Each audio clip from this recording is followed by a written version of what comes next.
This story is told by one who saw everything. I was there in the village of Omu. I watched it begin with my own eyes. This is not just a tale. It is a warning. A shadow passed over us, and her name was Ada. In the market, Ada arranged their goods neatly on a mat. Her hands were swift and precise. She greeted customers with respect. "Auntie Chinyere, come and buy fresh okra. I will give you a special price. Uncle Obi, your wife will love these tomatoes." She gave discounts to the old and poor. She helped blind Papa Idu carry his goods across the market. The market women adored her. Even rival sellers liked her. In the evenings, Ede fetched water from the stream.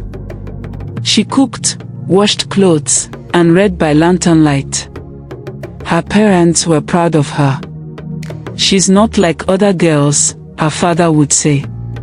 "Ada is special." And everyone agreed. One hot market afternoon, a stranger appeared. He was tall, slender, skin as smooth as river stones. He wore dark glasses, and his clothes sparkled in the sun. He walked slowly, like a man with power. He stopped at Ada's store. "What is your name?" he asked. "Ada," she replied.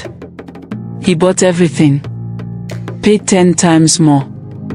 "This is too much," she said. "Keep it," he said. "A gift." The next day, he came again. This time, he stayed longer. He asked questions. "Do you live nearby? Do you always help your mother?" Ada was polite but careful. He bought more and paid too much again. As he left, Ede found a small folded paper in her basket. "Meet me by the silk tree after moonrise. Tell no one." Ada was restless. She hid the note under her mat. Her heart beat fast. Curiosity and fear battled in her chest. She said nothing to anyone. That night, when her family was asleep, she crept out quietly. She walked barefoot under the moon. The forest whispered. At the silk tree, he stood waiting. "Welcome to your destiny," he said. "What do you mean?" she asked. He turned, revealing red eyes and sharp fangs. A black cloak billowed behind him. Ada stepped back. "Why are you afraid?" he said. "I bring you a gift." "I don't want it," she cried. He appeared behind her suddenly. "You will live forever. You will never grow old. Never be weak. No, please." He bit her neck. The night swallowed her scream. Ada woke in bed. Weak. Pale. "Are you all right?" her mother asked. She nodded slowly. In school, the teacher's words made no sense. She felt dizzy.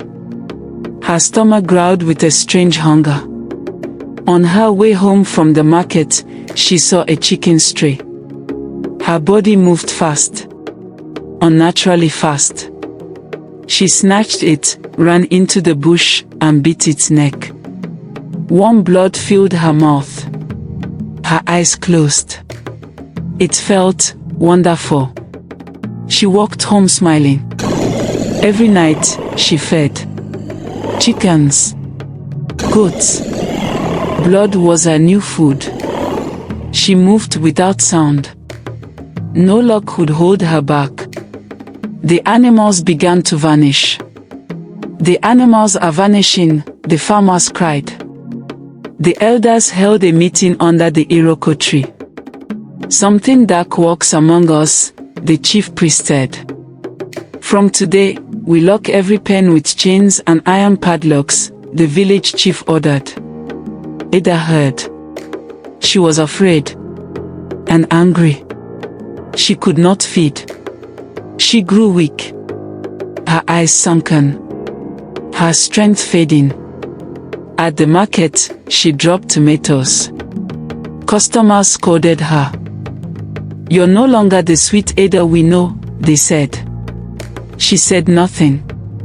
She remembered a woman who lived alone near the river. "No one will miss her," Ada whispered to herself. That night, she went. The woman heard her. "Who is there?" she called. Ada didn't answer. She pounced. The woman struggled, but Ada's strength was too much. She beat her. Drank. Smiled. The next morning, drums beat loud. "Evil among us," the town crier shouted. "The old woman is dead." People gathered. The chief spoke. "This is not a beast. This is something more." Fear gripped everyone. Ada sat in her room, silent, the blood still warm in her dreams. She knew they would soon find her. She had become the very thing the village feared. That night, she packed a small cloth sack, some food, her mother's old shawl, a small mirror. She kissed her sleeping brothers, whispered goodbye, and slipped out into the night.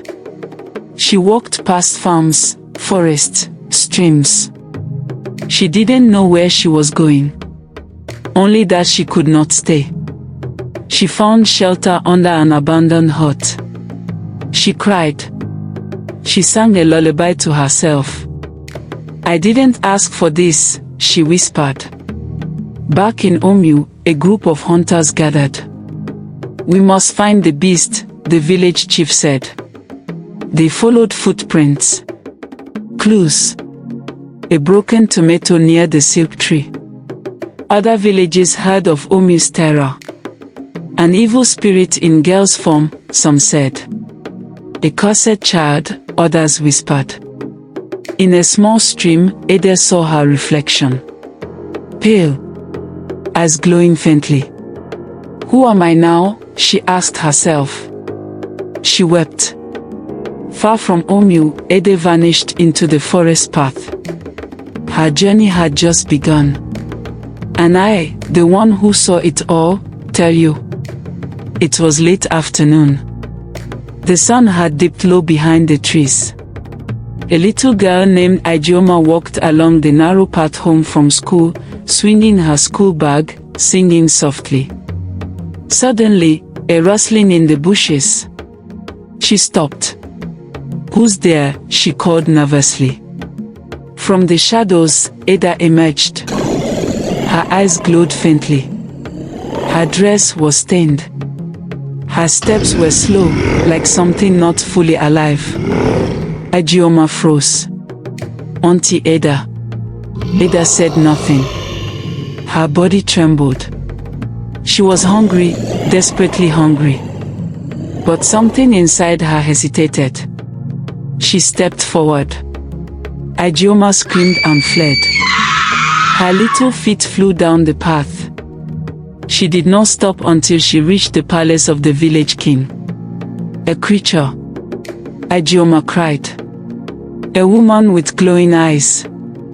She tried to grab me." The palace guards brought her before the king. The elders gathered quickly. "Describe her," one elder said gently. "It was Ada," she whispered. But not Ada. She looked dead. Gasps filled the hall. The king stood. "Send messengers. Summon the priest. We must prepare." At the shrine, the priest poured libations and beat his chest. "A child of the night walks among us," he said. Holy water was blessed. Crosses carved from sacred wood were passed out. Drums of warning beat into the night. She will return. Evil always does. In a distant forest clearing, Ada crouched under a tree. Her hands were shaking. She could still hear Ijeoma's scream echo in her ears. I couldn't do it, she whispered. I couldn't harm a child. Ike's voice returned to her memory. Feed, or you will die. Tears streamed down her face. She didn't want to live like this. But hunger clawed at her soul. Lightning split the sky. Thunder roared. The wind carried with it a single word. I can't live like this, Ada cried. Tears streamed down her face. This is only the beginning.